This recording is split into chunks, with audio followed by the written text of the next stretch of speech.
Hey everyone, welcome back to yet another project that has taken longer than it should have.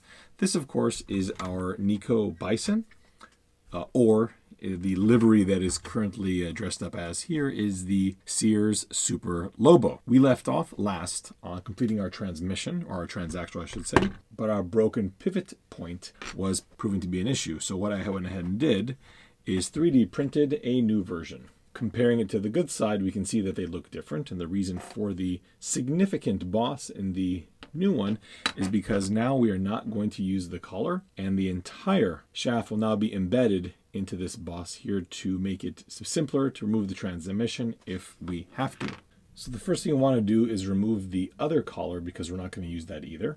Like before, we'll place our flat punch on top of the shaft over here and take our hammer and just carefully tap it out.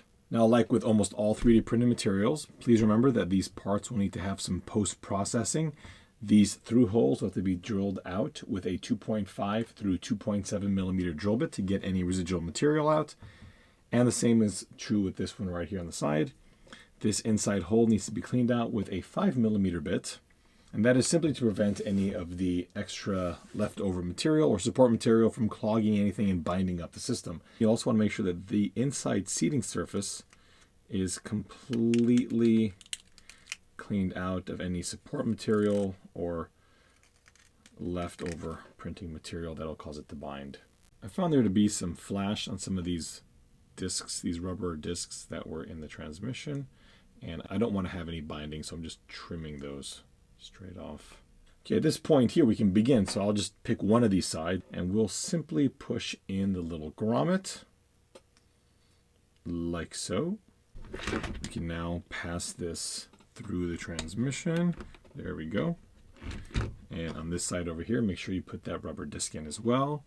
And this should just pass through and seat itself just like that.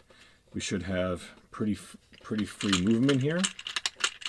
And now I believe, unless I'm forgetting something critical, we can take our car, flip it over, and slide in these brackets. The motor is in the way, so let me just move that a little bit. These should go all the way in, just like that.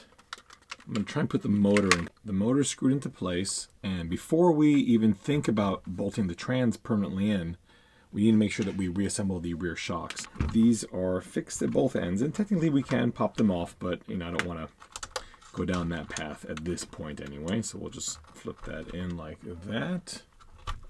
All right, cool. And now we can flip it over and thread in the pivot points. So we'll recall that the battery door is held in place like so, and these little sliding adapters will drop in here. Hopefully, nope, it's not going to do that. Drop in here, okay, and this one back on this side here, and then we'll pass the screw through those holes and into the pivot block. All right, and here goes in the first one.